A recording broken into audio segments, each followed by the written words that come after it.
Luke Bennett pulled his rifle from the scabbard before his horse even stopped moving. Smoke, rising from a chimney that had been cold for 11 months. His dead wife's kitchen. His locked house. Someone had broken through the only door he hadn't been able to open since the morning they carried Eleanor's body out through it. He dismounted in the frozen dark, cocked the hammer back, and walked toward the light bleeding through the frosted window, certain he was about to shoot a thief. Certain he didn't particularly care what happened after that. He hadn't cared about much of anything for 3 years. If this story already has your heart beating faster, you are exactly who this story was made for. Please subscribe to our channel right now and follow this story all the way to the end, because what happens next will stay with you long after it's over. And drop a comment below telling us what city you're watching from. I want to see how far this story travels. Now let's go back to that frozen Wyoming night and the moment everything changed. Wyoming Territory. January 1887. The cold that settled over the Bennett Ranch in winter was not the ordinary cold of snowfall and bare trees. It was a different kind entirely. It was the cold of a house where someone used to laugh and no longer did. It was the cold of rooms where a woman's hands once moved, setting plates, folding linen, pressing her palm flat against a window to check the frost, and where those same rooms now sat untouched, collecting silence like dust. Luke Bennett had not lit the kitchen fire in 11 months. He told himself it was because he was rarely home before dark, and building a fire for one man seemed like more effort than it was worth. He told himself a lot of things in those days. He was good at it by now. 3 years of practice had made him fluent in the language of excuses men use when they cannot bear to say the true thing out loud. The true thing was this: the kitchen had been Eleanor's. The fire had been Eleanor's ritual. Every morning of their 14 years together, she had risen before him and gone to that kitchen and coaxed a fire out of the cold grate like she was calling something back to life. He had lain in bed listening to the sound of it, the crackle, the shift of wood, the small satisfied sound she made when the flame caught, and he had never once told her how much that sound meant to him. He had assumed he would always have more mornings. He had been wrong. Luke was 42 years old, and he moved through the world like a man who had already finished living and was simply waiting for the paperwork to catch up. He ran his cattle operation with quiet efficiency because the cattle needed feeding regardless of his grief. He paid his debts and kept his fences and nodded to his neighbors at the trading post because civilization required a minimum of acknowledgement. But nobody came to the Bennett Ranch for supper anymore. Nobody knocked on that door. People in the valley had long since learned that Luke Bennett was not unfriendly exactly. He simply wasn't there. The man behind his eyes had gone somewhere else, and whatever had come back after Eleanor's funeral was just enough to keep the ranch from dying. He was riding home from the north pasture when he saw the smoke. He pulled his horse up hard. For a full 30 seconds, he simply stared at the thin gray column rising from his kitchen chimney into the purple evening sky, and his mind went through every possible explanation in the methodical way of a man who deals in livestock and land and does not allow himself to feel things without first cataloging them. He had not lit that fire this morning. He had not lit that fire in 11 months. He had been alone on this property since his last ranch hand quit in October, and he had not hired a replacement because the silence suited him, and one man did not need help with a herd this size in winter. Someone had broken into his house. He reached back and drew his rifle from the scabbard in one smooth motion, the way a man does when the action is so deeply practiced it requires no thought.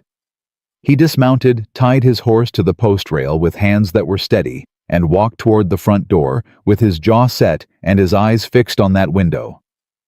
There was lamplight inside, warm and yellow and obscenely domestic.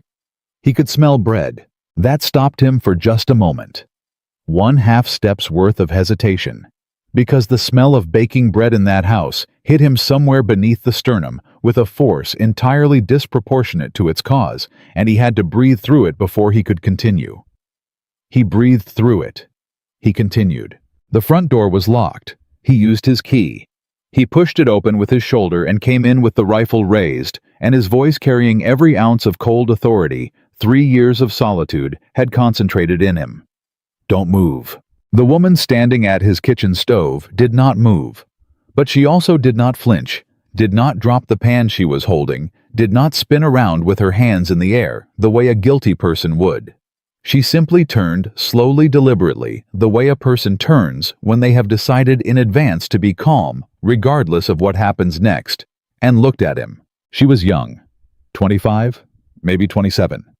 She was heavy-set, with the broad shoulders and strong arms of a woman accustomed to real physical work, and she wore a gray dress that had been mended so many times the original fabric was almost a memory. Her dark chestnut hair was pulled back practically not fashionably. Her coat hung on the peg by the door had been patched at both elbows with leather that didn't quite match the original wool. Her eyes were brown and entirely infuriatingly steady. "I said don't move," Luke said. "I'm not moving," she said. Her voice was low and even the voice of someone who had learned that stillness was often the only armor available. "My name is Emma Carter. I came in through the back window because the door was locked. I left 2 bits on the table for the wood I burned and the flour I used. I'll work off the rest." Luke stared at her. "You broke into my house." "I did. And you're baking bread." "The flour was going to go to Weevil's by spring," she said without apology. "Seemed wasteful." He kept the rifle level.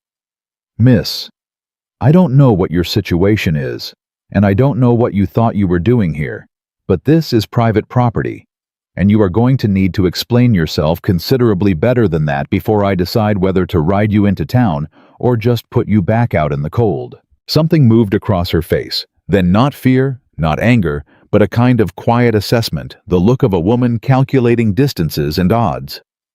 She set the pan down on the stovetop, straightened up to her full height, and turned to face him completely. "My situation," she said, "is that I have been traveling alone for 6 days in weather that has killed 2 horses on this road this winter. I have 11 cents to my name, which I left on your table. I have not eaten since yesterday morning. And I have been knocking on doors in this valley since noon, and every single person who answered told me either that they had no work for a woman my size or that they didn't take in strays." She paused. "Your house was the only one with no lights and no smoke. I thought it might be abandoned." "It's not abandoned." "I can see that now." "Then you understand why you need to leave." "I understand that you're well within your rights to make me," Emma said. "But before you do that, bread has about 4 more minutes before it burns, and you look like a man who hasn't had a hot meal in longer than he'd care to admit, and sending a woman back out into a Wyoming night in January is a different thing than sending her away in daylight." She met his eyes and held them. "So I'm asking for 4 minutes, and then I'll go wherever you say." Luke Bennett had not had a real conversation in 6 weeks. He had not had a woman stand in his kitchen and speak to him plainly and without pity in 3 years. He didn't know what to do with either of those facts.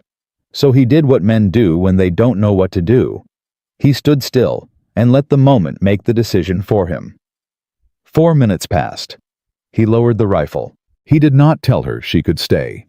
He sat down at his kitchen table the first time he had sat at that table since Eleanor died at the end of it, and he watched Emma Carter pull a perfect loaf of bread from his oven, with a cloth wrapped around her hands, set it on the board, and cut it without being asked. She put a plate in front of him.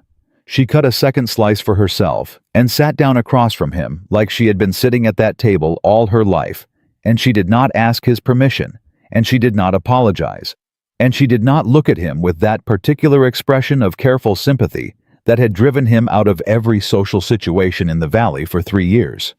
She just ate. He ate. Outside, the Wyoming wind drove against the walls of the house. Inside, for the first time in 11 months, the kitchen was warm. "I'll work," Emma said eventually without preamble. "I'm not asking for charity. 3 days of work for food and a roof. After that, I'll move on." "Where are you moving on to?" Luke asked. "Haven't decided yet." He looked at her across the table. "You said you knocked on doors. What kind of work were you looking for?" "Any kind," she said simply. "I can mend fences. I can repair a barn. I can manage livestock records, and I can do the accounting for a small operation if the owner isn't particular about who does the arithmetic." She glanced at him. "I can also bake bread, as you've seen." I don't need an accountant. No, she agreed, glancing around at the kitchen. The unwashed dishes, the split wood that needed stacking, the water line he'd been meaning to fix since October. But it looks like you might need someone to stop things from falling apart. It was not an insult. It was delivered with the same flat honesty as everything else she'd said, a simple observation offered without cruelty. And because it was true, and because Luke Bennett had stopped pretending things were fine long before he'd stopped caring whether they were, he did not argue with it.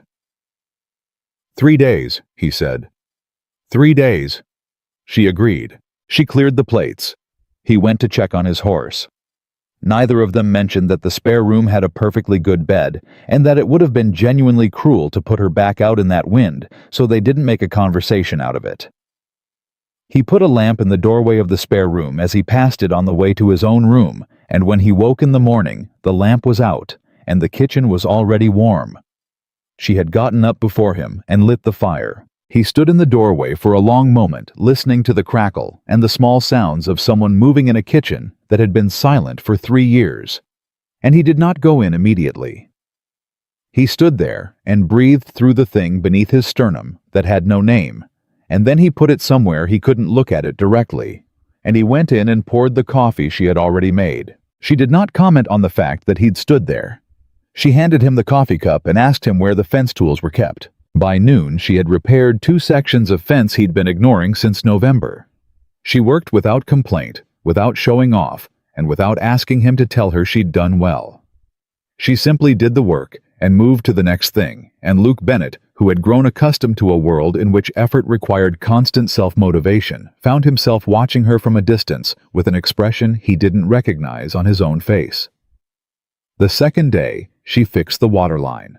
It had been leaking since October, a slow drip that had turned the ground under the trough to a frozen mud flat.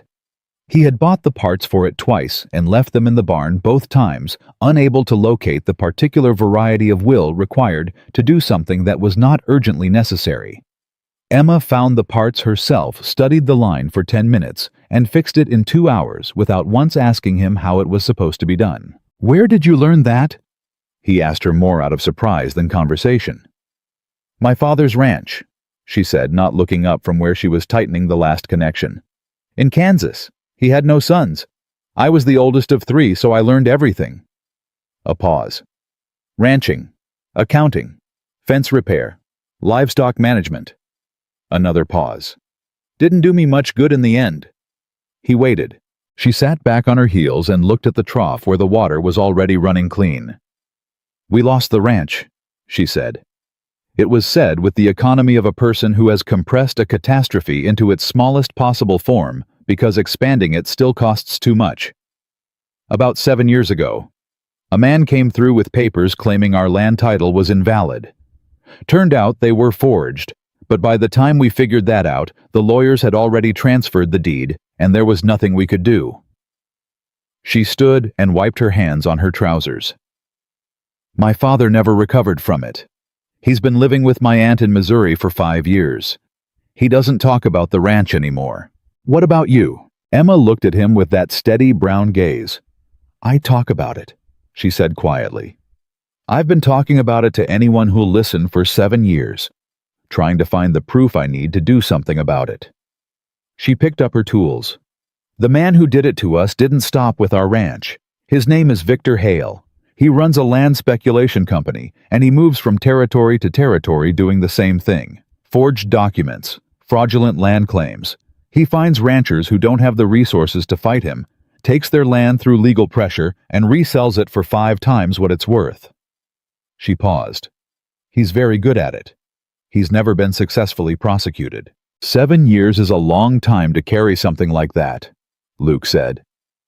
"It is," Emma agreed. She looked at him directly. "What's yours?" He didn't ask what she meant. He simply said, 3 years. "Your wife, Eleanor." Her name came out of him the way a thing comes out when it's been held too long with more force than intended, and with the rawness of something that hasn't met the air in a while. He caught it, steadied himself. "She was sick for a year, and I thought every morning that she'd be better by the time I came in from the pasture. I thought that every single morning until the morning it wasn't true anymore." Emma didn't say she was sorry. She didn't say it would get easier, or that Eleanor was in a better place, or any of the other things that people said that made him want to walk directly out of their presence. She just nodded the way she might nod to acknowledge the dimensions of a damaged fence before she started figuring out how to repair it. "Some things take a long time," she said. "They do," he said. That evening, he cooked the meat while she made the rest of it, and they ate at the kitchen table again, and he found himself saying more words in that one meal than he'd said in the previous 2 weeks combined. She had a way of asking questions that didn't feel like questions, more like she was simply continuing a thought and happened to leave space for him in it. And before he understood what was happening, he had told her about Eleanor's garden, and the way his cattle operation had changed after she died, and the north pasture fence he'd been planning to extend before everything stopped mattering. She listened the way very few people listen, without preparing her next sentence while he spoke, without the particular quality of careful patience that is actually just impatience in a polite coat. She simply listened. He went to bed that night, feeling something that took him until morning to identify. It was something close to less alone. The third day came, and she didn't bring up leaving. He didn't bring up leaving either. He rode into the north pasture, and she repaired the barn door that had been hanging crooked since September.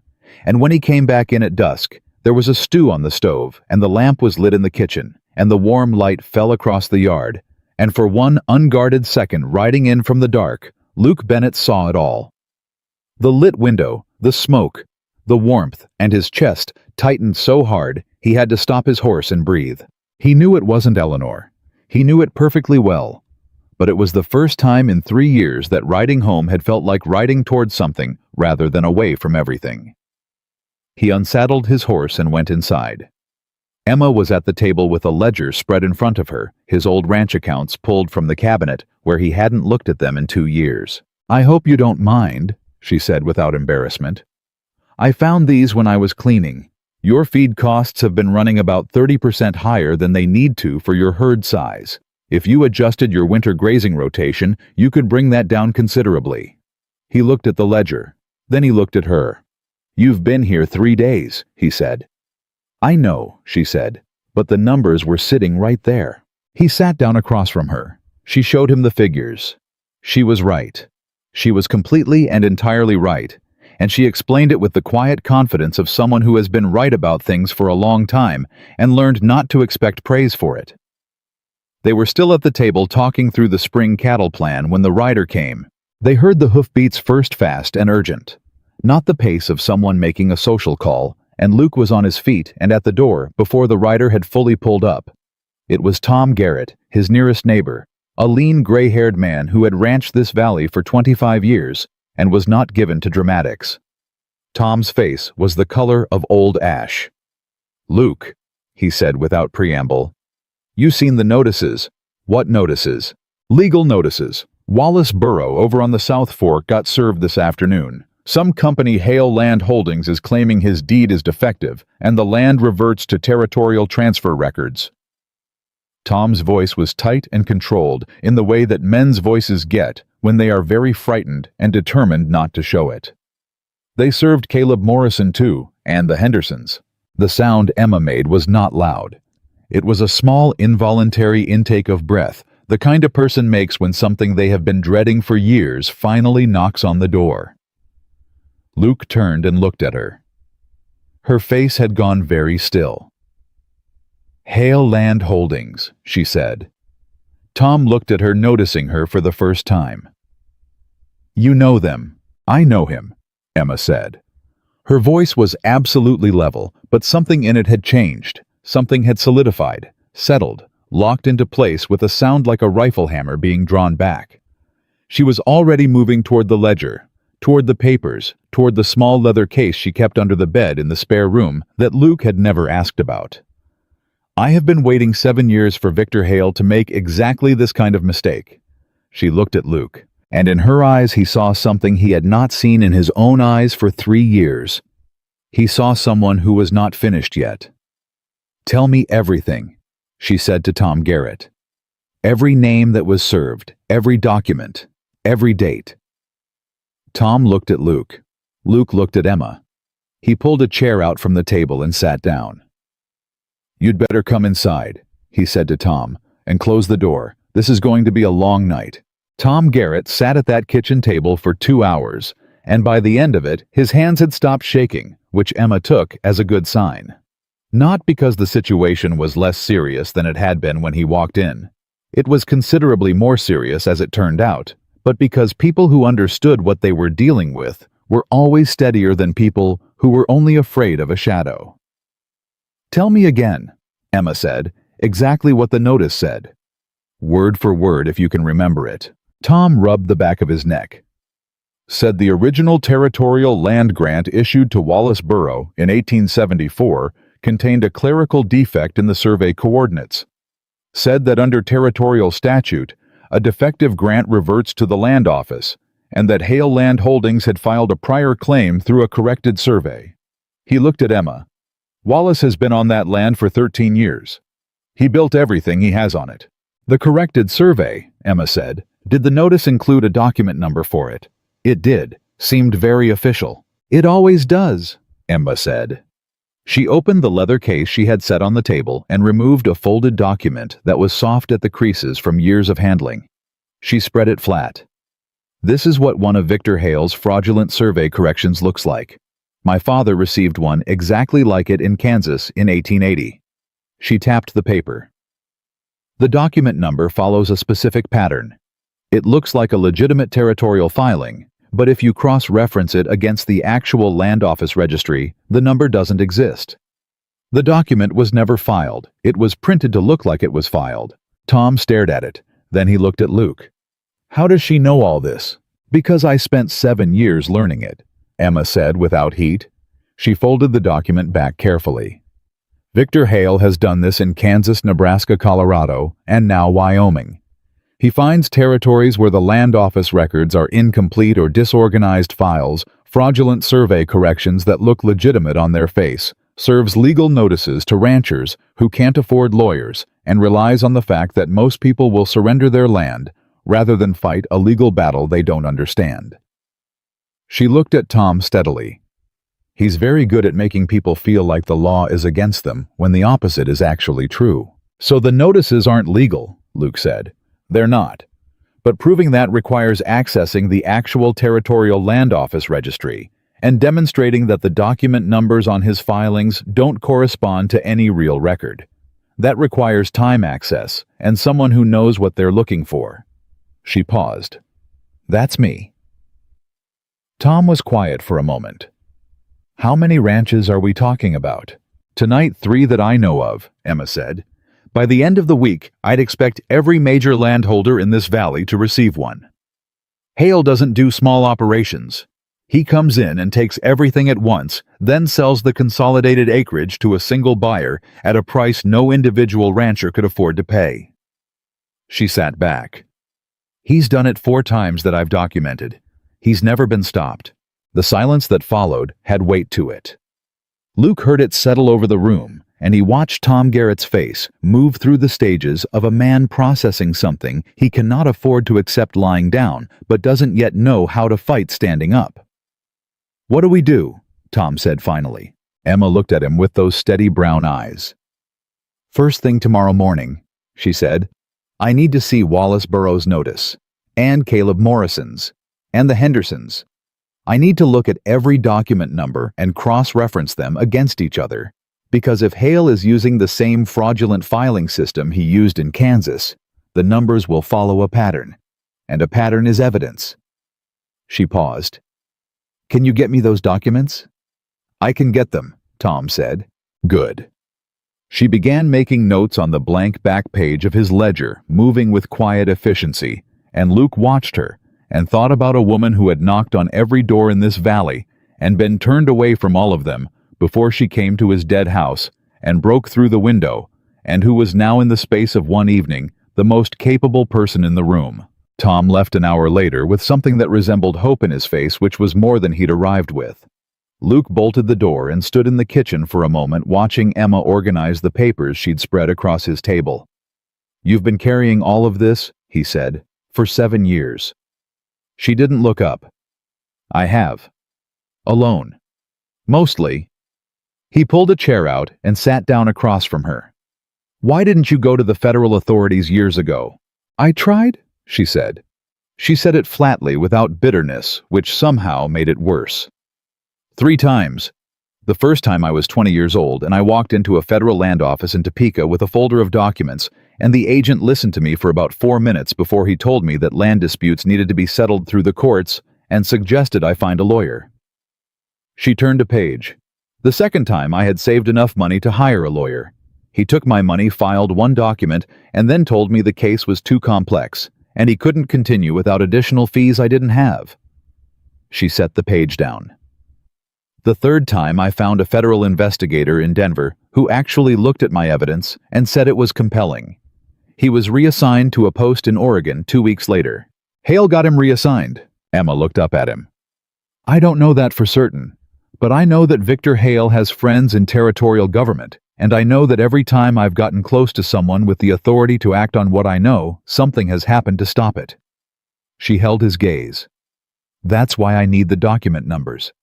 If I can show a pattern across multiple states and multiple victims, I can go to a federal judge rather than a territorial administrator.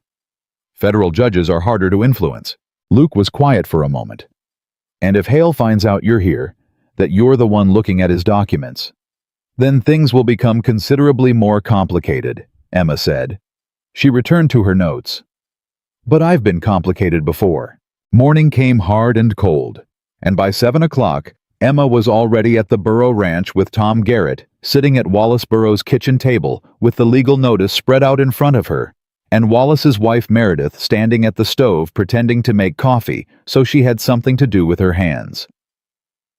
Wallace was a big sun-weathered man of 50, with the particular expression of someone who has spent his life being competent and is now confronting a situation where competence isn't enough.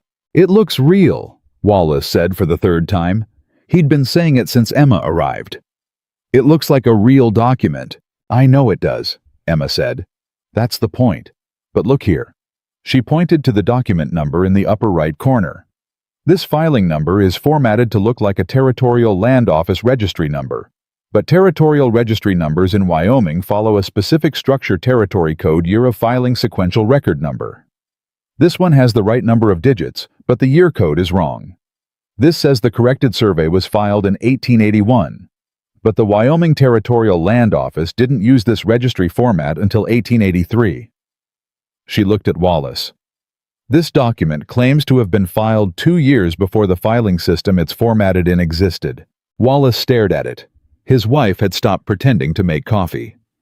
He made a mistake, Meredith said softly. He made the same mistake he made in Kansas, Emma said. He copies his fraudulent documents from a template, and he doesn't always update every detail, and that inconsistency is provable. She sat back.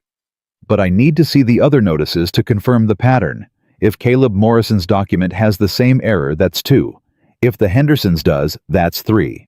3 documents with the same impossible filing date is not a coincidence. It's a forgery pattern. By noon, she had seen all 3 notices. All 3 had the same error. Emma sat at Luke's kitchen table that afternoon with the 3 documents laid side by side and felt something shift in her chest, a settling like a long-held breath finally beginning to release. It's the same, she told Luke. All 3. Same impossible date, same format error, same sequence pattern in the document numbers. He printed them all from the same fraudulent template. Luke leaned over her shoulder and looked at the documents. You said you needed a federal judge. I need more than that, Emma said. I need an investigator who can access the actual territorial registries in Kansas, Nebraska, and Colorado, and pull the original filings, or confirm their absence. Because Hale's lawyers will argue that the error is a clerical mistake, not a forgery, unless I can show the same pattern across multiple states. She paused. And I need to move quickly. Once Hale realizes someone in this valley knows what they're looking at, he'll send lawyers to file for injunctions, and injunctions slow everything down. She looked at Luke. Do you know anyone with connections to federal investigators? He thought about it.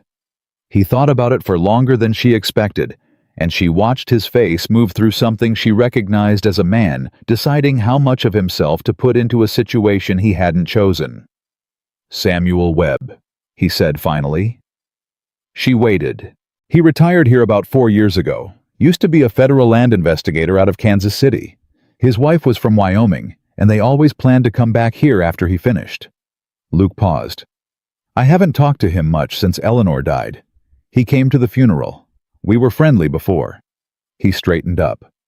"He might be willing to look at what you have." Emma looked at him. "Will you take me to him?" He didn't hesitate. "Tomorrow morning." What happened next in the weeks that followed was not a single dramatic event, but a kind of gathering, a slow accumulation of purpose that built in the valley, the way a storm builds invisibly at first, and then with a momentum that nothing can stop. Emma worked in a way Luke had never seen a person work before. She was not frantic. She was not hurried in the anxious way of someone afraid of running out of time. She was precise and relentless and completely focused, and she brought to the problem of Victor Hale the same quiet, systematic energy she had brought to his fence line and his water trough and his feed accounts. Samuel Webb received them on a Tuesday morning with the careful courtesy of a retired man who has learned not to get excited about things before he's examined them. He was 70, compact and sharp-eyed, with the hands of someone who had spent decades handling documents and the expression of someone who did not accept claims without evidence. He accepted Emma's evidence. He sat with her documents for 45 minutes without speaking, and when he finally looked up, his expression had changed in a way Luke could not entirely read. "Miss Carter," Samuel said slowly, "where did you get the Kansas Registry comparison records?" "I copied them myself from the Topeka Land Office in 1882, Emma said. "I told the clerk I was researching my family's property history. He let me access the archives." Samuel looked at the documents again. "This error pattern," he said. "The date inconsistency. This is not the first time I've seen something like this." Emma went very still. "Tell me." In 1884, there was a federal investigation into land fraud in Colorado. A company operating under the name Western Territorial Holdings. The investigation was closed before it produced any indictments because the principal complainant withdrew his testimony. Samuel set the papers down carefully. The investigator on that case documented a very similar document format. Same registry number structure. Same date inconsistency problem. He looked at Emma. Western Territorial Holdings changed its name to Hale Land Holdings in 1885. The kitchen was absolutely silent. "You knew about him?" Emma said. Her voice was perfectly controlled. "I knew about a pattern," Samuel said. "I retired before I could prove a connection." He looked at her for a long moment. "You have more documentation here than the Colorado investigation ever assembled." "I've had 7 years," Emma said. Samuel nodded slowly. He looked at Luke. Then he looked back at Emma. "I still have contacts in the federal land office in Cheyenne," he said. "And I know a federal circuit judge who is not a man who tolerates being misled." He paused. "If I write letters and you provide documentation, I believe we can compel a formal investigation." Another pause. "But I want to be honest with you, Miss Carter. Hale will fight this. He has lawyers, and he has money, and he has the particular advantage of a man who has never been successfully prosecuted. When he realizes what we're building here, he will not be passive about it." "I know," Emma said. "Are you prepared for that?" She looked at him without flinching. "Mr. Webb," she said quietly, "I have been prepared for that for 7 years. The question is, whether you are." Samuel looked at her for a long moment, and then for the first time since they'd arrived, something that was almost a smile crossed his weathered face. "I believe I am," he said. That evening, Luke and Emma rode back to the ranch in the dark, and for a long time neither of them spoke. The cold had a different quality to it now, still bitter, still hard, but inhabited in a way that made it feel like weather rather than abandonment. Luke rode and thought about Samuel Webb's face, When he looked at Emma's documents and about Tom Garrett arriving at his door, white-faced and frightened, and leaving 2 hours later with something restored to him. "You didn't tell me the Colorado connection," Luke said eventually. "I didn't know about it," Emma said. He glanced at her. "Does it change anything?" "It makes the case stronger," she said. "If Samuel's Colorado records show the same pattern Hale can't argue, it's a local clerical error. It's a multi-state operation, and that makes it federal fraud, not a territorial dispute." She was quiet for a moment. "It means my father's ranch in Kansas was part of something much larger than one dishonest man taking advantage of one family." Her voice didn't break. It stayed level. But something in it shifted briefly, like a light passing behind a curtain, and Luke heard it. "Your father," he said. "Does he know what you've been doing?" "He knows I'm trying," Emma said. "He stopped believing it was possible a few years ago. He doesn't say it, but I can hear it when I write to him." A pause. "I would like very much to be able to tell him he was wrong." Luke rode in silence for a while. The ranch came into view ahead of them, the lamp he'd left burning in the kitchen window, casting a square of yellow light across the yard. "You fixed my water line," he said somewhat abruptly. Emma looked at him. "And my fence," he said. "And the barn door. And you were right about the feed accounts." He kept his eyes forward. "I'm saying that when you look at a problem, you see how to fix it. That's not a common thing. My father taught me," Emma said. "He used to say don't stand at the edge of a problem and describe it. Walk into it and find the part that moves. Smart man." "He was," she said, and then quieter. "He still is. He just forgot for a while." They reached the ranch. Luke dismounted and took both horses while Emma went ahead to the kitchen, and by the time he came in from the barn, the stove was going and the coffee was on, and Emma was back at the table with Samuel Webb's words still working through her, visible in the set of her jaw and the way she held her pen. He sat down across from her. "3 days," he said. She looked up. "You said 3 days," Luke said. "That was 6 weeks ago." Emma held his gaze. She didn't pretend to misunderstand him. "It was," she said. "I'm not asking you to leave," he said carefully. "I want to be clear about that." "I know," she said. He nodded at the documents. "I'm asking if you're going to see this through." She looked at him steadily, and in the lamplight, her face had that quality of absolute resolve that he had come to recognize, the expression of a woman who had been carrying something alone for so long that she had learned to make the weight into a foundation rather than a burden.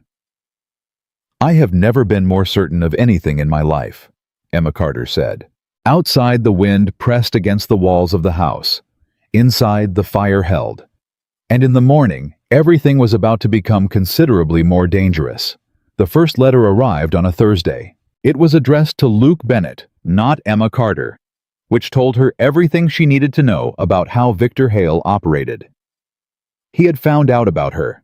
She had expected, that had in fact expected it sooner, and his first move was not to confront her directly, but to go around her to the man whose name was on the property, the man with the legal standing, the man he assumed could be pressured or persuaded or simply frightened into sending her away. Luke read the letter once at the kitchen table, set it down, and looked at Emma. "He knows you're here," he said. "I know. He's offering to settle the notices against the Valley Ranchers for a reduced payment. Says it's a goodwill gesture to avoid lengthy legal proceedings." Luke's voice was flat. "And he says that if certain outside parties who have been interfering in legitimate business matters remove themselves from the situation, he's prepared to be generous." "Outside parties," Emma said. "That's the phrase he used."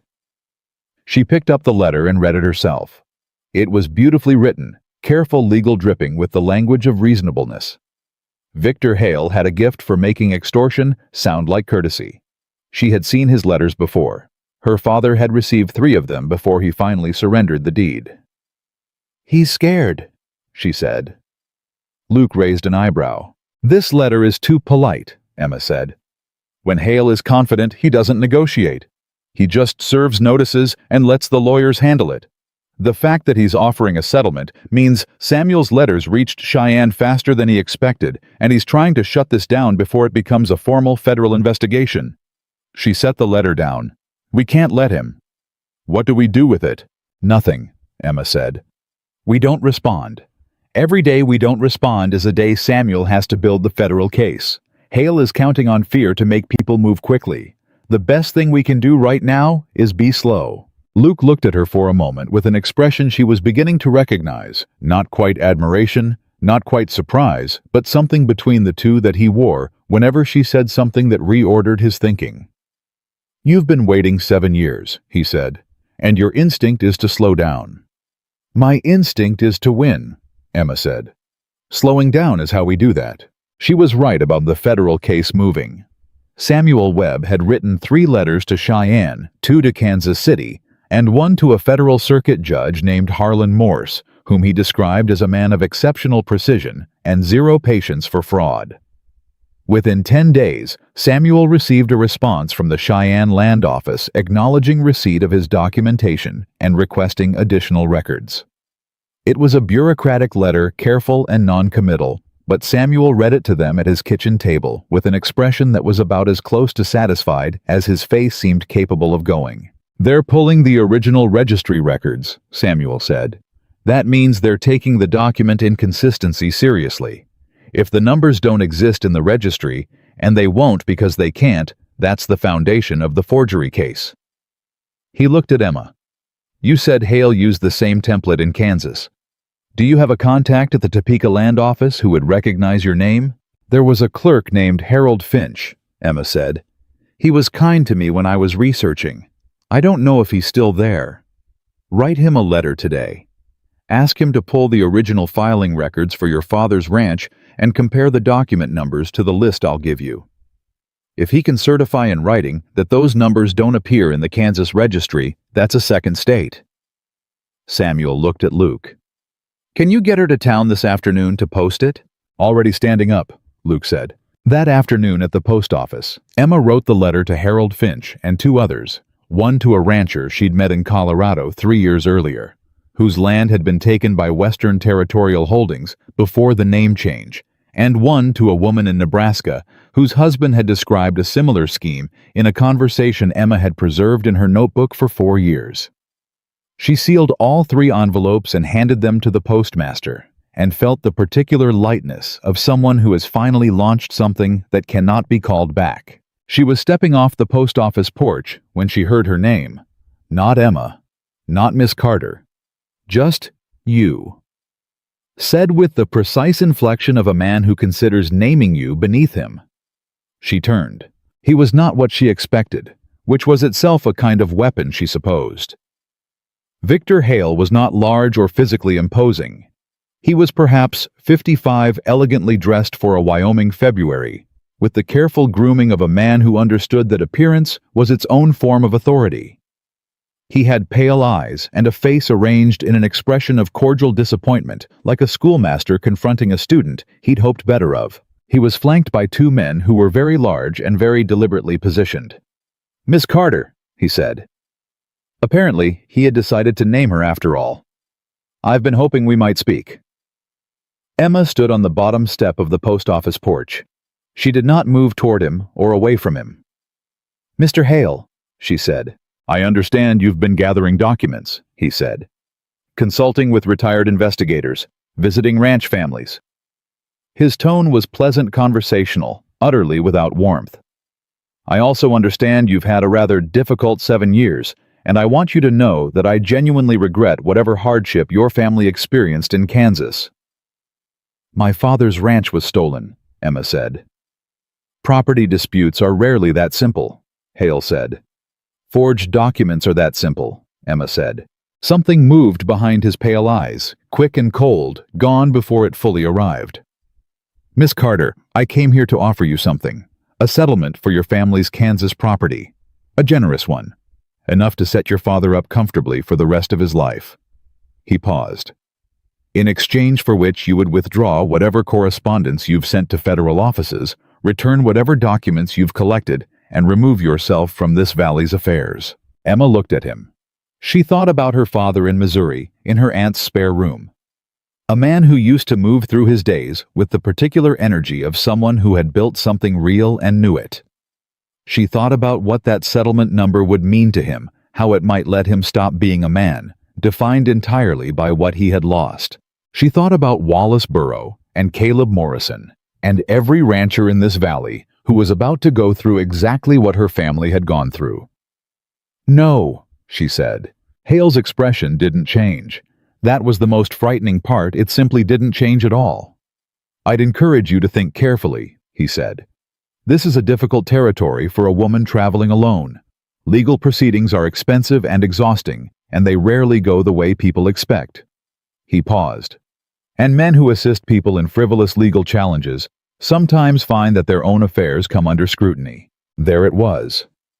Not a threat exactly, just the outline of one held up to the light so she could see its shape. "I'll tell Mr. Bennett you said that," Emma said. "He'll want to know." "I'd expect nothing less," Hale said pleasantly. He touched the brim of his hat in a gesture that was so precisely calibrated to condescension that it almost deserved admiration.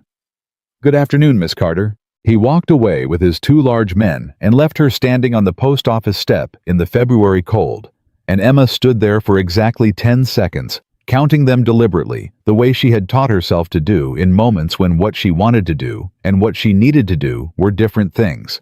And then she went to find Luke. She told him everything. All of it, including the precise phrasing of the implicit threat against him. She watched his jaw set, and his eyes go to a place that was very far away and very cold, and she waited. "He threatened you," Luke said. "He outlined the possibility of difficulty," Emma said. "He's too careful for direct threats." "He threatened you," Luke said again in the same tone, and she realized he wasn't asking for a correction. "Luke, I'm not going to do anything foolish," he said. He looked at her. "But I want you to understand that whatever he said about men who assist in legal challenges, that doesn't change anything. I don't scare easy, and I don't take kindly to being warned off my own land." Something in Emma's chest did a thing she hadn't asked it to do. She looked away. "You should know what you're involved in," she said. "This isn't your fight." "You fixed my water line," Luke said. "You fixed my fence. You fixed my feed accounts and my barn door, and you've been feeding me real meals for 6 weeks. He paused. "And you're the only person who sat at my kitchen table since Eleanor died and talked to me like I was still worth talking to." Another pause. "You're about as much my fight as anything has been in 3 years. Emma didn't have an answer for that. She looked at the middle distance and breathed through the thing it did to her, and then she picked up her bag and said, "We need to tell Samuel about the meeting. He'll want to know Hale is in the territory personally." "He'll want to know more than that," Luke said. "Come on." Samuel Webb. When told about the post office encounter, was not surprised. He was, however, energized in a way that made him look 10 years younger, which Emma found simultaneously encouraging and slightly alarming. "He's here himself," Samuel said. "That means he's rattled. Men like Hale don't leave their lawyers behind and show up in person to negotiate unless they're genuinely worried about what's being built against them." He looked at Emma. "What did he offer you?" "Settlement for my father's ranch. He called it generous." "Did he give a number?" "He didn't get that far." Samuel nodded. "He'll come back with a number. And when he does, whatever it is, I want you to write it down immediately afterward, date, time, witnesses, if any. An attempted settlement offer after federal correspondence has been initiated is itself evidence of consciousness of guilt." He tapped the table. "He's trying to buy your silence because he knows what you have is real." The next week moved like a river in spring, fast and occasionally violent, and carrying things with it that nobody had put there intentionally. Tom Garrett organized a meeting of Valley ranchers at the Burrow Ranch on a Saturday evening, and Emma stood in a room with 17 men and 4 women, who were all looking at her with the particular combination of desperate hope and barely concealed skepticism of people who need to believe in something but have been disappointed before. She showed them the documents. She explained the date inconsistency. She walked them through the registry number pattern, slowly and clearly, without condescension and without oversimplification. The way her father had always explained difficult things, as if the other person was fully capable of understanding it once it was laid out honestly. When she finished, the room was quiet. Then Wallace Burrows said, "So the notices aren't legal?" "They're not," Emma said. "They're forgeries, and we can prove it." "And if we ignore them?" Caleb Morrison asked. He was in early 30s with the tight wound energy of someone carrying more debt than he liked to admit. "What happens if we just don't respond to the notices?" "Hale will file for a default judgment in territorial court," Emma said. "That gives him a legal ruling in his favor by virtue of non-response. He'll use it to pressure the territorial land office to transfer the deeds. The default judgment can be challenged, but challenging it takes time and money most of you don't have." She paused. "The better move is to file a collective response through a lawyer asserting that the underlying documents are fraudulent and requesting a federal review. That takes the case out of territorial court and puts it in front of a federal judge." "We don't have a lawyer," someone said from the back of the room. "Samuel Webb knows one in Cheyenne," Emma said. "He wrote to her yesterday." The room shifted. She felt it, the particular change in a group of people, when the weight of a thing redistributes itself, when individuals who were each carrying their fear alone realize that the fear can be shared and therefore halved. Meredith Burrow, who had been sitting quietly against the wall the entire time, stood up. "I want to say something," she said. She was a small, straight-backed woman of about 50, with the dignity of someone who has survived a great deal without making a performance of it. She looked around the room at the ranchers and their wives. "When Tom brought Miss Carter's name to us last week, my husband told me what she'd figured out about those documents in about 10 minutes of looking at them." She looked at Emma. "I also know that some of you have had things to say about her being here, about her being what she is, about a woman involving herself in men's business." Her voice was measured and entirely without apology. "I'd like to point out that this woman has done more for this valley in 3 weeks than anyone else has managed in 3 months of being afraid. So whatever any of you think about the rest of it, I'd suggest you set it aside and listen to her." Nobody argued with Meredith Burrow. In Emma's experience, nobody ever argued with a woman who spoke with that particular quality of quiet finality. By the end of the meeting, 15 of the 17 ranchers had agreed to participate in the collective legal response. The remaining 2 asked for a week to think about it, which Samuel later said was better than he'd expected. They were riding home from the Burrow Ranch, Emma and Luke, when she said it. Meredith didn't have to do that. "No," Luke said. "People have said things," Emma said. It was quiet and straightforward the way she said most things. "About my size, about my being here, about what they think it means that I'm living on your property." Luke was quiet for a moment.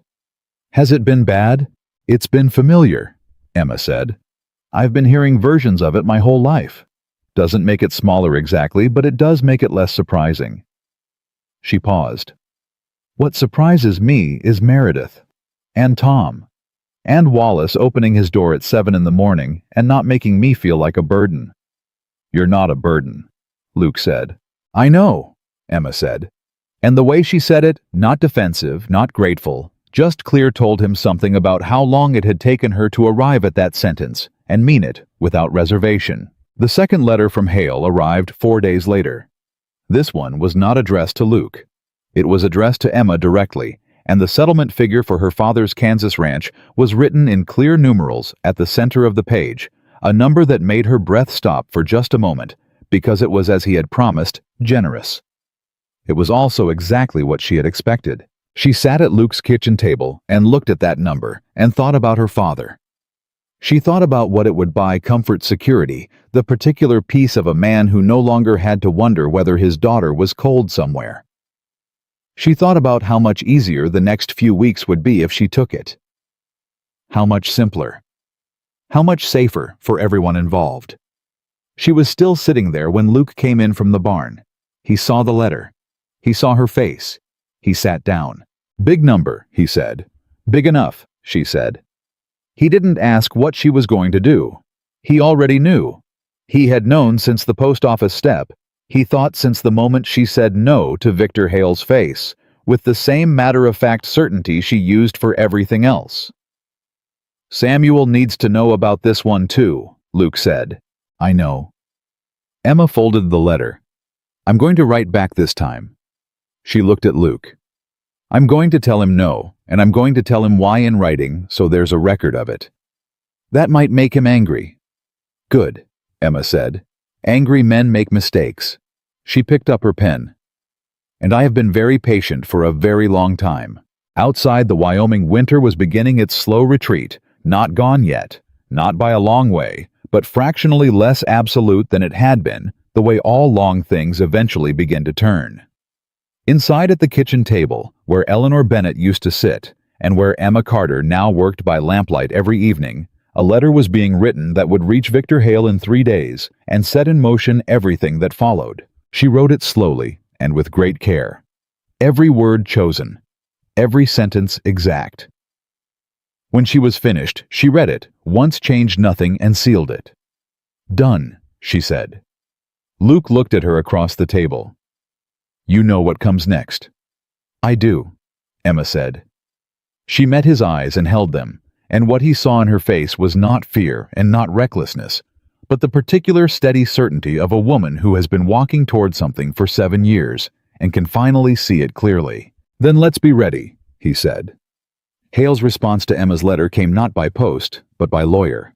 3 of them arrived at the Bennett Ranch on a Tuesday morning, riding in a hired coach with the particular air of men who have been paid enough to make any destination feel like their territory. The lead attorney was named Price Tall Smooth-Faced, carrying a leather case that probably cost more than Tom Garrett's monthly feed bill. He stood at Luke's front door and asked to speak with Miss Carter in the tone of a man who considers asking a courtesy rather than a requirement. Luke opened the door wider and looked at him. She's busy. Mr. Bennett, I assure you this is in everyone's best interest. She's busy, Luke said again, with the particular flatness of a man who has made a decision and sees no value in elaborating on it. If you have documents to serve them. Otherwise, I'd suggest you turn that coach around. Price served documents. Emma read them at the kitchen table while Luke stood in the doorway watching the coach drive away, and she read them twice carefully, the way she read everything, not for the surface meaning, but for what was underneath it, the shape of the intention inside the language. He's filing for an emergency injunction, she said, in territorial court. He's asking the judge to halt all federal correspondence related to the Wyoming land notices on the grounds that the federal involvement constitutes interference in a legitimate territorial business matter. Can he do that? He can file for it, Emma said. Whether he gets it depends on the territorial judge. She set the papers down. We need Samuel, today. They were at Samuel Webb's door within the hour. Samuel read the injunction filing with the expression of a man who is not surprised, but is nonetheless annoyed, which Emma had come to recognize as his version of alarm.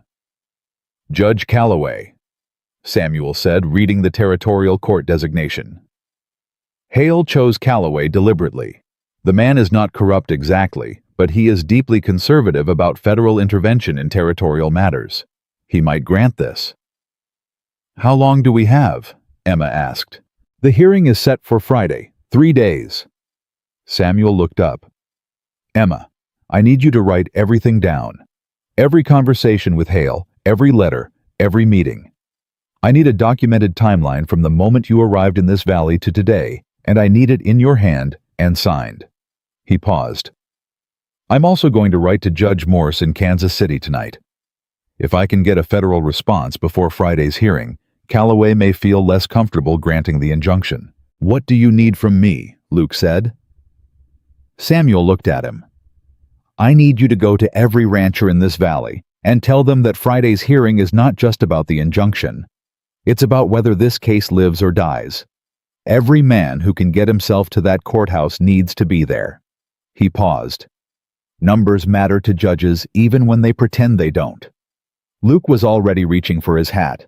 He spent Wednesday riding the valley, all day ranch to ranch, door to door, having the same conversation 17 times in 17 different kitchens, with 17 different variations of the same face. Fear, determination, the fragile but genuine anger of people who had decided that surrender was worse than the fight. Every single rancher said yes. Some of them said it quietly. Some of them said it the way Wallace Burroughs said it, standing in his barn doorway, with his arms crossed and his jaw set, like a man who has found the thing he will not move from. "Tell her we'll be there," Wallace said. "All of us." Thursday night, Emma didn't sleep. Luke knew because he didn't sleep either, and sometime around 2 in the morning, he heard her moving in the kitchen, and he got up and went in, and she was at the table with every document she had organized into 3 separate piles, going through each one with the focused attention of someone who is not reviewing what they know, but checking for what they might have missed. He put the coffee on without being asked. He sat across from her and didn't speak, and she didn't ask him to leave, and they sat together in the lamp-lit kitchen in the middle of the Wyoming night, with the documents spread between them and the fire holding steady, and the silence between them, the comfortable kind, the kind that doesn't require filling. After a while, Emma said without looking up, "My hands are cold." Luke got up and put more wood on the fire. "Thank you," she said. It was such a small thing. It was entirely not a small thing. "You should try to sleep," he said. "I know," she said. She didn't move. She turned another page. "Luke?" "Yeah, whatever happens tomorrow." She paused. She was looking at the documents, but he understood she wasn't seeing them. "I want you to know that this valley, these people, they matter to me. Not just because of Hale. Not just because of my father." She was quiet for a moment. "I have spent 7 years moving from place to place, and I have never once let myself think about staying anywhere because staying meant hoping, and hoping meant the possibility of losing again." She finally looked up at him. "This is the first place I've been afraid to leave." Luke held her gaze across the table. He thought about what to say and decided on the truest thing, which was also the simplest. "Then don't leave," he said. Emma looked at him for a long moment. Then she looked back at her documents. But something in the set of her shoulders changed a fraction of the tension, releasing like a rope given just enough slack to breathe. They were both at the courthouse before 8. The courtroom filled quickly. Emma sat at the respondent's table with Samuel Webb and a young attorney named Clara Hendricks, who had arrived from Cheyenne on the Wednesday evening stage, and who turned out to be precisely the kind of lawyer that Samuel had described, sharp-eyed, unhurried, and completely unbothered by Price's 3-man team across the aisle. Behind them, the gallery filled with ranchers, all 17 families, every single one. They packed the benches and stood along the walls, and Emma heard them coming in behind her and felt the sound of it. The boots on the wooden floor, the low voices, the particular density of people who have come somewhere with purpose. And she kept her eyes on her documents, but her throat tightened in a way she had not expected and could not entirely control. Luke sat directly behind her. She could feel him there without turning. Judge Calloway entered, and the room stood and sat, and Price rose immediately to present Hale's case for the injunction with the smooth efficiency of a man who has made this kind of argument many times before. Federal interference in legitimate territorial business. Harassment of a law-abiding company by a disgruntled individual with a personal grievance. Disruption of lawful proceedings. He was good. Emma had to admit it. He made Victor Hale sound like a patient man being persecuted by an obsessive woman, and she watched Judge Calloway's face as Price spoke and saw the careful neutrality there that could tip either way. Then Clara Hendricks stood up. She was perhaps 35, small and precise, and she addressed the judge with a formality that was not deference, but something more interesting, the confidence of someone who is entirely comfortable in the room they're standing in. "Your Honor," Clara said, "the plaintiff is asking this court to halt federal correspondence on the basis that it constitutes interference. We would ask the court to consider what that correspondence contains before deciding whether halting it serves justice." She opened her case. "In my hand, I have a letter received this morning from the office of Federal Circuit Judge Harlan Morse in Kansas City, acknowledging receipt of documentation regarding Victor Hale's land operations in Wyoming, Kansas, Nebraska, and Colorado, and indicating that a federal review of those operations has been formally initiated." She placed the letter on the judge's bench. "I would also submit 17 sworn affidavits from Wyoming ranchers attesting to receipt of fraudulent legal notices, 3 certified comparisons from Territorial Land Office registries demonstrating that the document numbers on those notices do not exist in any official record, and a documented pattern of identical fraud conducted under 2 different company names across 4 states over 9 years. EO. Price was on his feet. "Objection, Your Honor. This is entirely outside the scope of an injunction hearing." "Sit down, Mr. Price," Judge Calloway said. He was looking at the letter from Judge Morse. He read it twice. His expression did not change exactly, but something behind it did a shift in the quality of his attention, the particular adjustment a judge makes when he realizes the case in front of him is considerably larger than the one he prepared for. He looked at Clara Hendricks. "You're saying this is multi-state fraud?" "We're saying the evidence strongly suggests it, Your Honor, and that a federal review is the appropriate venue to establish that definitively." Clara paused. "Granting the injunction the plaintiff is seeking would halt that review before it can reach a conclusion. We would argue that halting a federal review of potential multi-state fraud is not within the scope of territorial court authority." The silence in the courtroom was total. Then the door at the back opened. Everyone turned. A man Emma had never seen before walked in, middle-aged, wearing a dark coat, carrying a document case. He walked to the front of the room and handed the bailiff a folded paper and spoke 3 words quietly. The bailiff took the paper to Judge Calloway. Calloway read it. And for the first time since the hearing began, something crossed his face that was unambiguously readable. It was not surprise. It was the expression of a man who has just understood exactly which way the wind is blowing. "This court is in recess for 1 hour, he said.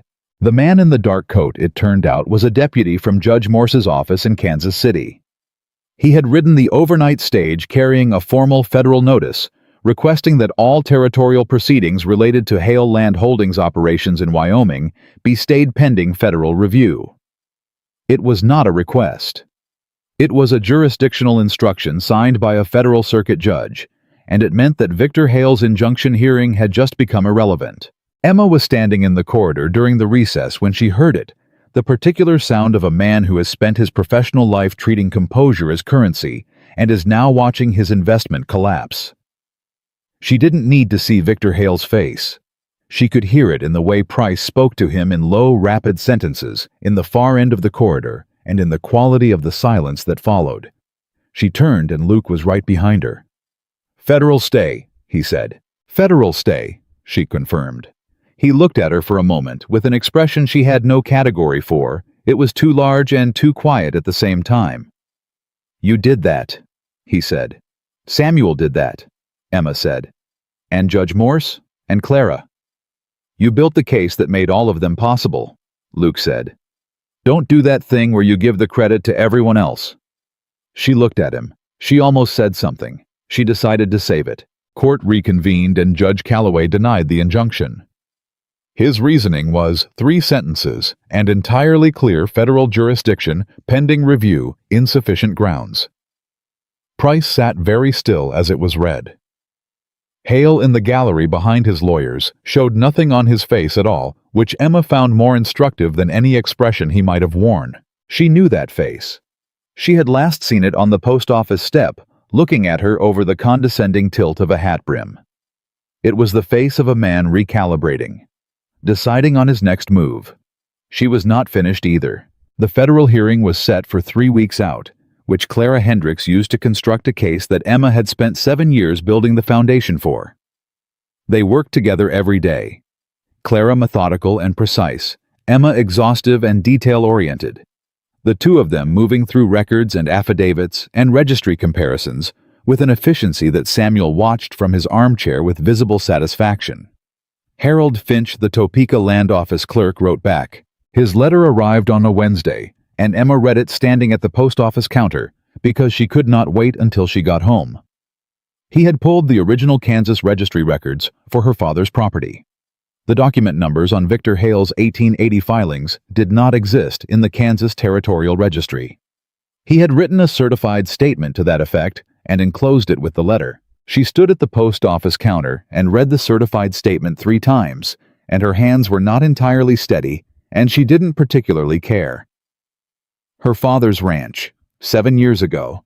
documented and provable. She folded it carefully into her coat pocket and walked outside, and Luke was waiting with the horses, and he looked at her face and said, "Good news." "Kansas confirmed," Emma said.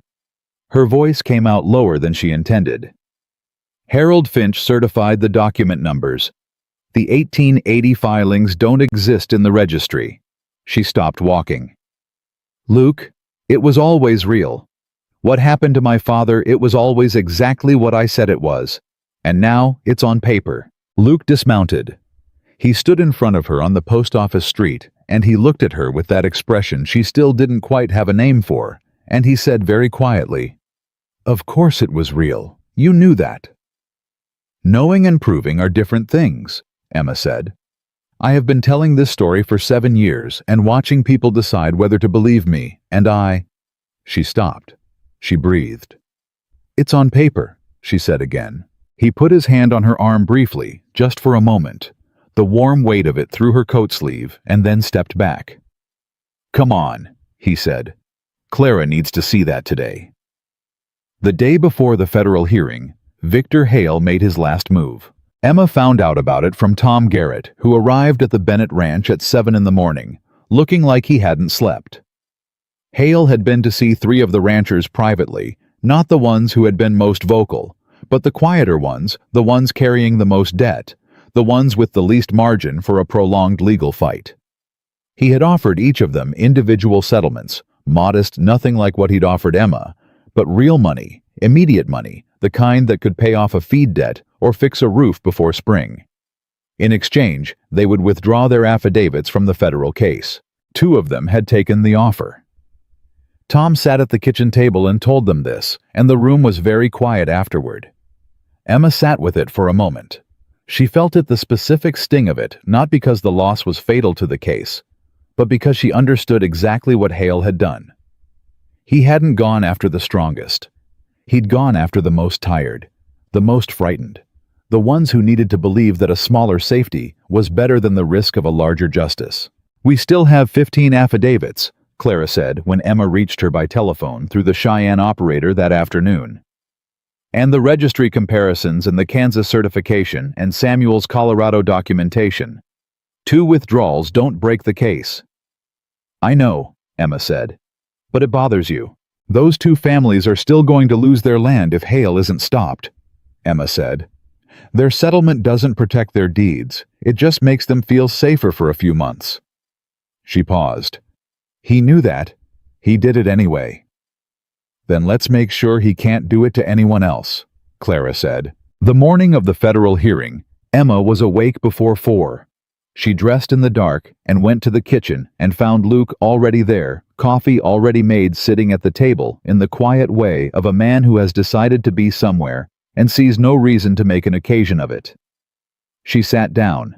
He handed her a cup. 7 years, he said. 7 years, she said. They sat in the kitchen in the early dark and drank their coffee and didn't say anything else, because there wasn't anything else that needed saying. Outside, the Wyoming sky was beginning its slow gray lightening toward dawn. Inside, the fire held and the coffee was hot, and across the table from each other sat 2 people who had each spent years being defined by what they had lost and were now, in this particular morning, defined instead by what they were about to do. They left for the courthouse at 6. By 8, the courtroom was full. By 8:30, Emma Carter was standing at the respondent's table with 15 years of documented fraud in the case before her, looking across the room at Victor Hale's carefully composed face and thinking about her father in Missouri, who had stopped believing this was possible. Federal Circuit Judge Harlan Morse entered the courtroom and called the proceedings to order with the brisk authority of a man who has examined the record and come prepared.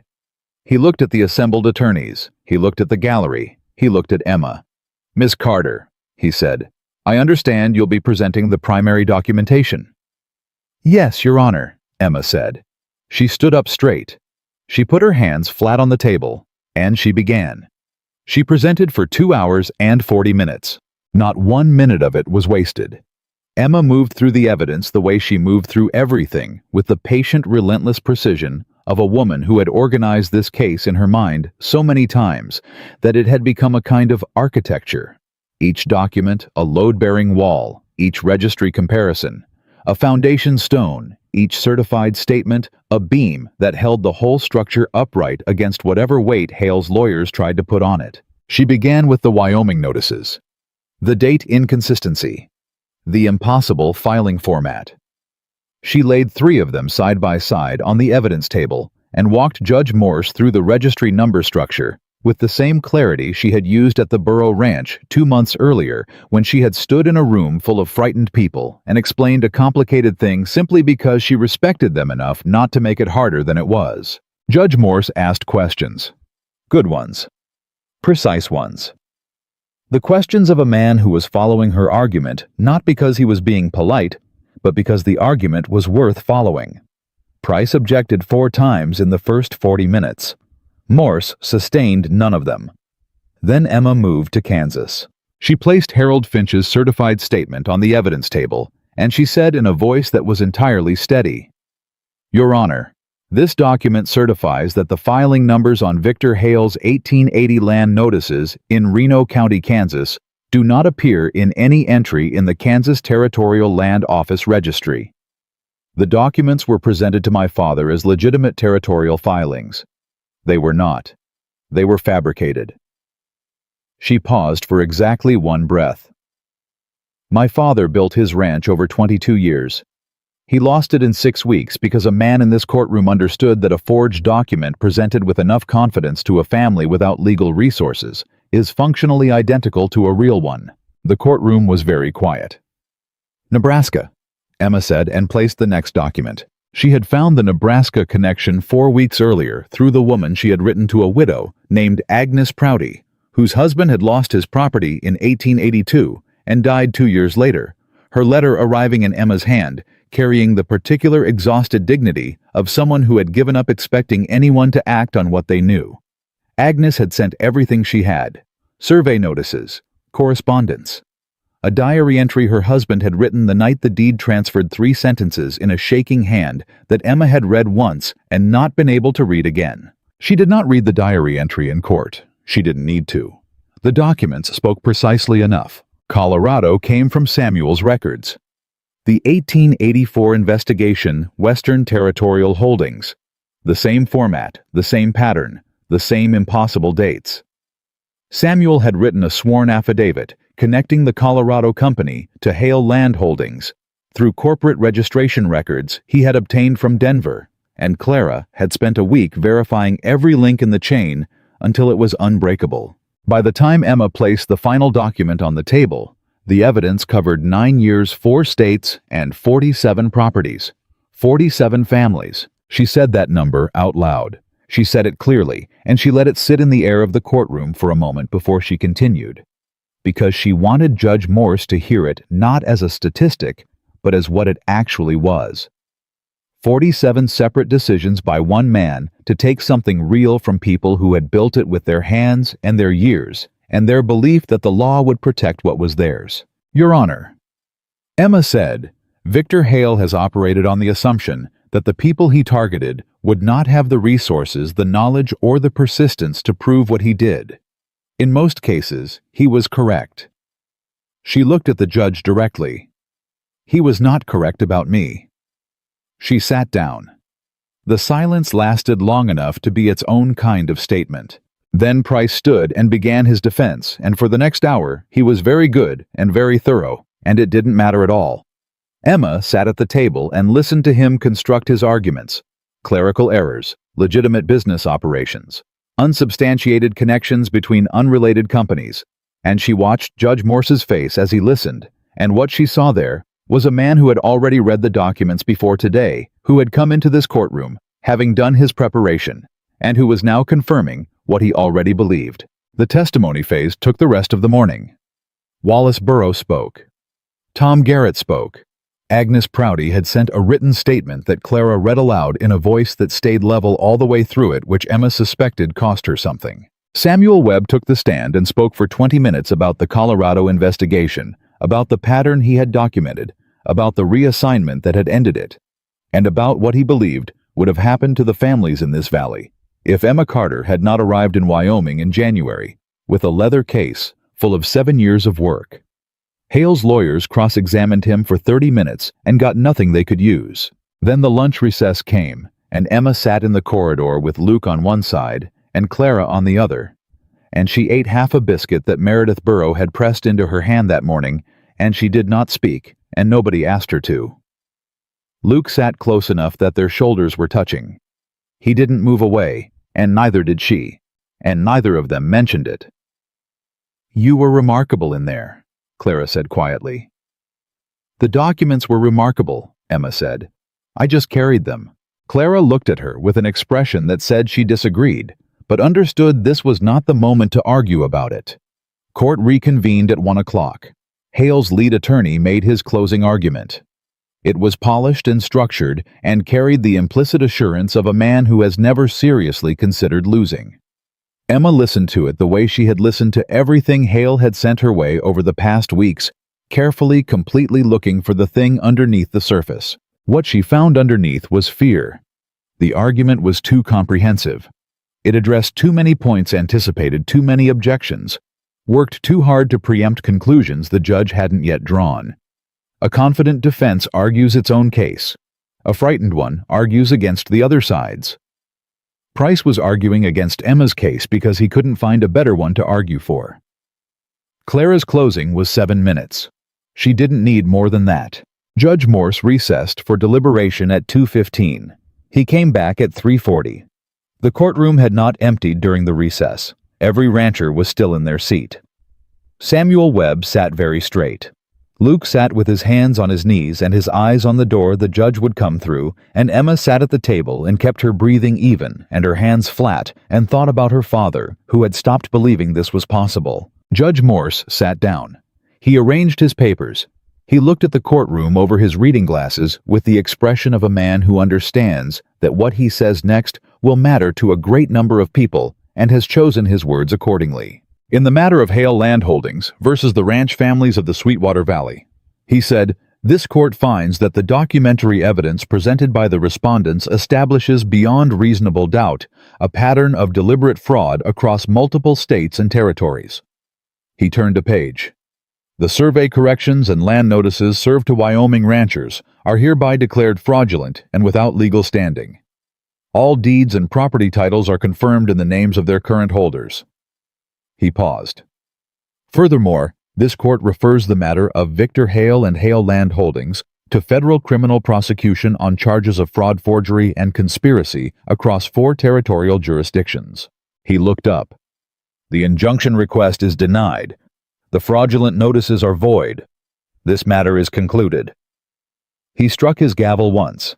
The sound it made was the cleanest sound Emma Carter had ever heard. What happened next in that courtroom was not orderly, and Judge Morse did not appear to require it to be. Wallace Burrow made a sound that was not quite a word. Meredith stood up and put both hands over her mouth. Tom Garrett turned to the man next to him and gripped his arm. Someone in the back started applauding, and it spread through the gallery, the way things spread when people have been holding something in for a long time and are finally permitted to release it. Emma sat at the respondent's table and did not move for a long moment. She felt Luke's hand on her shoulder from the row behind her. Not squeezing, not dramatic. Just present. Just there. She reached up and put her hand over his. Across the aisle, Victor Hale was speaking to Price in a low, rapid voice, and Price was shaking his head with the expression of a man delivering news that cannot be improved by the delivery. 2 federal deputies were already moving toward the aisle where Hale sat. He saw them coming, and something crossed his face, not the careful composure she had watched him maintain for months, but the thing underneath it.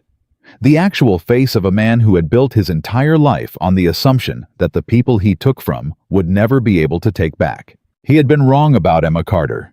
She watched him stand and straighten his coat with the automatic precision of habit, and she thought, not with triumph, not with the hot satisfaction she had imagined for years, but with something quieter and more complete, something that felt less like winning and more like a door finally closing on a room she had been locked in for a very long time.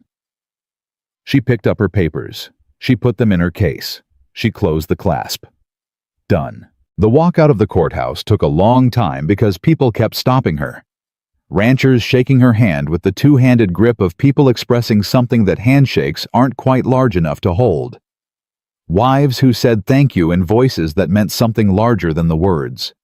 Tom Garrett, who was not a man given to displays, put his hand briefly on her shoulder and said, "Your father raised somebody remarkable, Miss Carter," and walked away before she could answer, which she was grateful for, because she was not certain she could have answered. Samuel Webb found her on the courthouse steps. He looked 10 years younger than he had in January, and about 1,000 years wiser than anyone had a right to look at 70. "Well," he said. "Well," Emma said. 47 families, he said. 47, she agreed. He looked at her for a moment, with the expression of a man who has a great deal he could say and has decided that most of it doesn't need saying. "Write to your father tonight," he said. "Don't wait." She didn't wait. She wrote the letter that evening at Luke's kitchen table, the same table where she had worked through 3 months of documents and cold nights and cups of coffee that Luke put in front of her without being asked. And she wrote it by lamplight with the fire going and the ranch quiet around her. And she told her father everything. The documents, the hearing, the judge's words, the gavel. She told him the names that Finch had certified, the numbers that didn't exist in the registry, the proof that had been real all along, exactly as she had always said it was. She told him she was sorry it had taken 7 years. She told him she was coming to get him. She sealed the envelope and sat back, and Luke was across the table reading the feed accounts, which had by now become a shared project. The way most things on the ranch had become shared projects, not through any formal arrangement, but through the natural accumulation of two people who find each other useful and then find each other necessary, and then find each other in ways that have no practical name. "When will you go?" Luke said without looking up. 2 weeks, Emma said. "Clara needs my signature on a few more documents. After that, I can take the train east." He turned a page of the feed accounts. "And bring him back here." "If he'll come," Emma said. "He's stubborn. He gets that from me." Luke looked up at that, and the expression on his face was the one she still didn't entirely have a category for, the one that was too large and too quiet at the same time. The one she had been trying not to look at directly for several weeks, because looking at it directly required deciding what to do about it. "He'll come," Luke said. "When you tell him what you have to show him, he'll come." "What do I have to show him?" Emma said, and she was asking honestly, not rhetorically, because she genuinely wanted to hear how Luke Bennett would answer that question. He was quiet for a moment. He looked at the table and then at her. "A valley full of families who still have their land because of his daughter," he said. "A federal case that's going to stop this from happening to the next 47 families somewhere else." He paused. "And a ranch that has a kitchen fire every morning again." Emma held his gaze. The lamp between them was steady. Outside, the Wyoming spring was advancing slowly, but with the particular certainty of things that cannot ultimately be stopped. The cold retreating, not all at once, but day by day, the ground softening, the first insistent green appearing at the edges of the pasture. "Luke," she said. "Emma," he said. Neither of them spoke for a moment. They had gotten very good over 3 months at the particular conversation that happens in silence between two people who have been paying attention to each other. "I don't know how to do this," Emma said. "I have been moving for so long that I don't know how to stop. I don't know how to want something that isn't a fight." "Yes, you do," Luke said. "You fixed my water line. You fixed my fence. You didn't fix those things because they were fights. You fixed them because something broken bothered you, and you knew how to make it right." He looked at her steadily. "That's not fighting. That's caring." She looked at her hands on the table. Strong hands. Work-worn hands. Hands that had carried a leather case full of documents for 7 years, and fixed a water line in February, and baked bread in a dead woman's kitchen, and held themselves very carefully steady in a federal courtroom, while she said the truest things she knew. "Stay," Luke said. It was the same word he had said to her on the post office street in the corridor, during the recess, in a dozen small, unspoken ways, across 3 months of shared mornings and late evenings, and cups of coffee handed across a kitchen table. Just that one word. No architecture around it. No conditions attached. My father will need somewhere to plant things, Emma said. Her voice was not entirely level. He used to have an orchard in Kansas, apple trees. He talked about them until he stopped talking about them. I have apple trees, Luke said. East side of the property. Haven't been properly tended in 3 years. I know, Emma said. I looked at them in February. They need pruning. So prune them, Luke said. She looked at him across the lamp. She thought about her father on a train heading west, looking out the window at a territory he'd never seen toward a daughter who had stopped running. She thought about Meredith Burroughs' hands over her mouth in the courtroom. She thought about Tom Garrett saying your father raised somebody remarkable and walking away. She thought about Samuel Webb writing letters at 70 years old because a pattern of injustice bothered him enough to act, and about Clara Hendricks standing up in territorial court with the unhurried confidence of someone who knows exactly which room she belongs in. She thought about a rifle pointed at her over a kitchen table in January, and bread in an oven that nobody had used in 11 months, and a man who had sat down across from her because the moment made the decision, and neither of them had seen the need to reverse it. All right, Emma Carter said. 2 words. Quiet. Absolute. Luke nodded once the way he nodded at things that were settled. Her father arrived 6 weeks later on the afternoon stage, thin and careful in his movements, in the way of a man whose body has learned to anticipate disappointment. He stepped down from the coach and stood in the Wyoming light and looked at his daughter. And Emma walked toward him and took both his hands in hers, and she said, I told you, Papa. I always told you. He looked at her face for a long time. He looked at the valley behind her, the wide spring green sweep of it, the ranch visible in the middle distance with its repaired fence lines and its tended orchard and its kitchen window bright in the afternoon. His eyes went wet. He didn't apologize for it. You did, he said.